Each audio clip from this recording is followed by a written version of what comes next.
Hello, I'm Juliana Marler, CEO of the Port of Vancouver, USA. Welcome to our 2023 Port Report, where we'll take a look at last year's results, some big achievements, and what's on the horizon for 2023. We had another successful year in 2022 with a net revenue of nearly $58 million. This success came from our continued focus on cargo diversity, diligent maintenance of our buildings and equipment, and careful planning for future growth. Last year, we moved 7.3 million tons of cargo, handled 361 vessel calls, and moved 68,000 rail cars on 42 miles of port-owned track. Creating jobs and economic opportunities for the community remains a focus for us. Between the 125 port employees, Longshore, and our marine and industrial tenants, more than 4,000 people come to work each day at the port. Our most recent economic analysis showed that the port generated more than $4 billion in economic benefit to our region. The port has 800 acres of operating facilities. Annually, we spend more than $69 million on goods and services with local, regional, and state businesses to keep the port safe and operational. The port is home to 50 industrial businesses, and we maintain a 99.9% occupancy rate. Our team works with every tenant to make sure they are successful and thriving. Our 3 publicly elected port commissioners helped advance important initiatives last year. We thank them for their support of the port, our staff, and the crucial work we do here every day. Each board member represents residents of one of 3 Vancouver port districts. The commission meets twice a month in public meetings. Members of the public are encouraged to attend these meetings in person or virtually and have a voice in shaping the port's role in our community. Now, our Chief Commercial Officer, Alex Strojan, will give us an overview of our commercial operations and marine cargo. Port staff work hard to maintain a healthy mix of cargo in and out of our facilities. It's that diversity in our business that helps us weather ebbs and flows of global supply trends. Marine cargo was responsible for nearly 53% of our revenue in 2022. The Port of Vancouver is primarily a breakbulk port, meaning we handle big cargo that doesn't easily fit into a container. We handle materials that contribute greatly to our lives, including minerals that power phones, automobiles, steel, and grains that feed the world. In 2022, we continue to ride the unprecedented wave of cargo volume that began in 2020. Today, we're seeing cargo volumes returning to typical levels. Now let's take a look at our key imports. Import tonnage last year was 931,000 metric tons, an increase of 15% over the previous year. That's the equivalent weight of more than 150,000 elephants. No one on the West Coast handles more wind energy than we do. These wind components are destined for Canada, but come to our port because we have the skilled labor, laydown space, and equipment to handle them, and because we offer the best route north. The wind energy we handled last year would power about 94,000 homes. Last year, we also handled the largest wind blades to enter the West Coast. We will see even larger blades come through the port this year. At 84 meters, they will be almost as tall as the Statue of Liberty. The port is also the major West Coast port of entry for Subaru, supplying dealers as far east as Chicago and as far south as Salt Lake City. With the introduction of their first all-electric vehicle, the Solterra, we moved over 82,000 Subarus in 2022. The demand for steel is increasing in the United States. Last year, we imported nearly 320,000 metric tons of steel, enough to build almost 6 Empire State Buildings. Supply chain issues and the lack of shipping containers also brought new commodities to the port. Raw aluminum and sodium sulfite, an important food preservative. Our aluminum business increased in 2022, and we imported 56,000 metric tons for home construction and consumer use. We are primarily known as an export port due to our West Coast location and proximity to Asian markets. Last year, 86% of our cargo was exported from the U.S. companies to international markets. The port also serves as an important export link for farm communities across the Midwest and mining towns in the Rocky Mountains. We are a critical hub for moving American products across the world. Export tonnage last year was 6.4 million metric tons. Let's take a look at our top export cargo in 2022. The port received over 5.5 million metric tons of wheat, corn, and soybeans by barge and rail. That's enough to fill more than 2,000 Olympic-sized swimming pools. Most of the grain we receive is bound for Asia. We're now seeing the strongest demand from Southeast Asian markets such as the Philippines and Thailand. 60% of our nation's wheat flows down the Columbia River, and we handle 13% of that right here. We're proud to be moving these high-quality grains to help feed the world. Here are some more exports by the numbers. We moved 285,000 metric tons of copper concentrate to primarily Asian markets for products like electric car batteries, phones, and copper wiring. We loaded 136,000 metric tons of bentonite clay used by the automotive and cosmetic industries. And we shipped 405,000 metric tons of scrap metal that's sent to Asia and recycled into new consumer goods. No discussion about our marine business would be complete without introducing our partners in the International Longshore and Warehouse Union. In 2022, Longshore workers spent more than 521,000 hours moving cargo in and out of the port, working long days and braving our unpredictable northwest weather to keep cargo moving all year long. Here to tell you more is Terry Kopp of ILWU Local 4.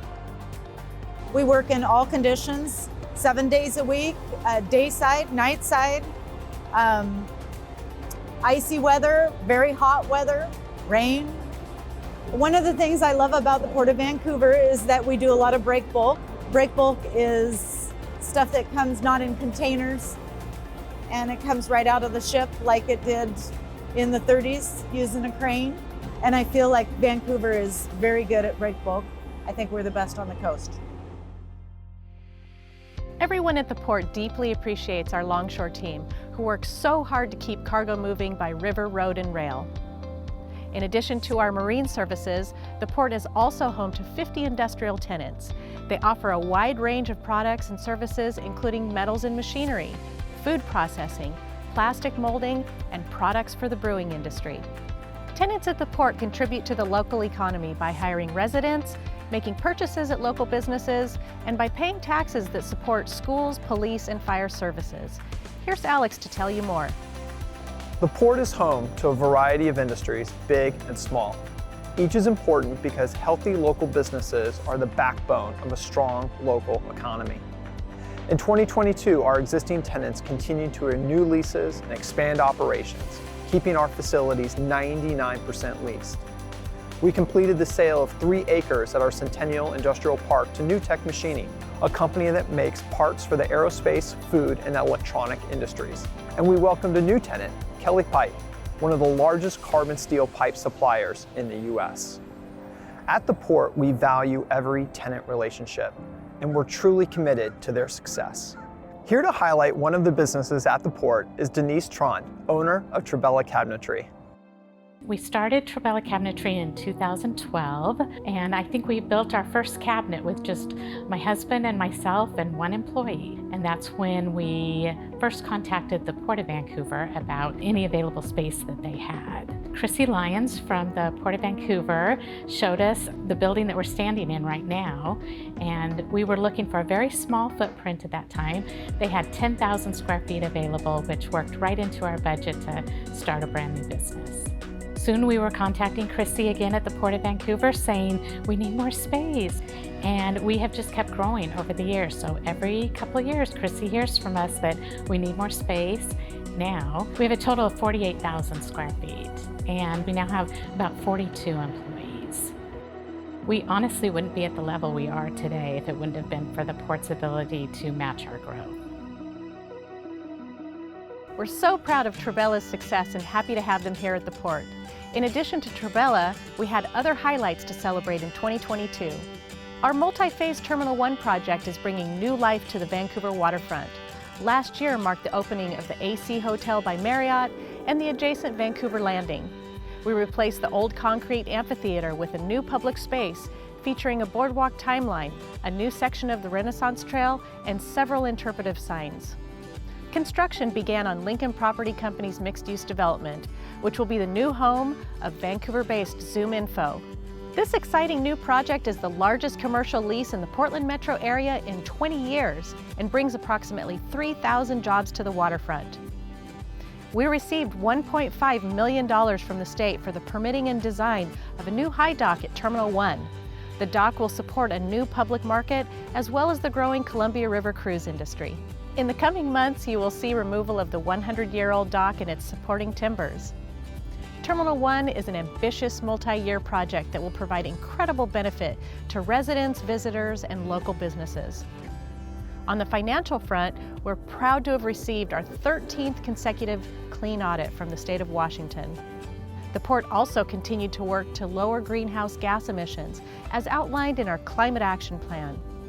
We purchased 2 electric e-transit vans and our first electric Gator all-terrain vehicle. We also ordered 6 new electric Ford Lightning pickup trucks and conducted a successful trial of renewable diesel in some port-owned vehicles and equipment. And we continued our efforts to upgrade our facilities with LED lighting and HVAC upgrades that will increase our energy efficiency in line with our Climate Action Plan. Interacting with our community is also an important part of how we operate. Nearly 400 people participated in our port tours. They saw grain ships, wind blades unloaded, and Subarus rolling onto our dock. The #1 comment we continue to hear from our tour guests is, "I had no idea so much was happening here." We continue to support local projects and programs through our Community Fund program. In 2022, we assisted 3 organizations that share the port's mission of job creation, training, and economic development. We also want to acknowledge the amazing staff at the port. They are truly our most valuable asset. As we move into 2023, we're excited for the many opportunities in front of us. We are actively marketing Terminal 5 with its state-of-the-art rail system and 82 acres for new bulk customers. We will work to attract new industrial tenants and the jobs they bring to Southwest Washington. We will continue to invest in our marine infrastructure, docks, and equipment, making us the port of choice for the shipping industry. We will continue to seek resources to complete key projects at Terminal 1. We will continue to advance our Climate Action Plan and lead the way for environmental stewardship for ports in our region. And we will continue our diversity, equity, and inclusion work so that all feel welcome at the port and can benefit from the port's initiatives. And finally, we owe each of you a thank you. Your support for the port, our staff, tenants, and projects has contributed greatly to our success. This year, the port celebrates 111 years in the Vancouver community. We feel a tremendous sense of pride in the port, and we hope you do too. Thank you for watching our 2023 Port Report. We are excited to be your port of possibility.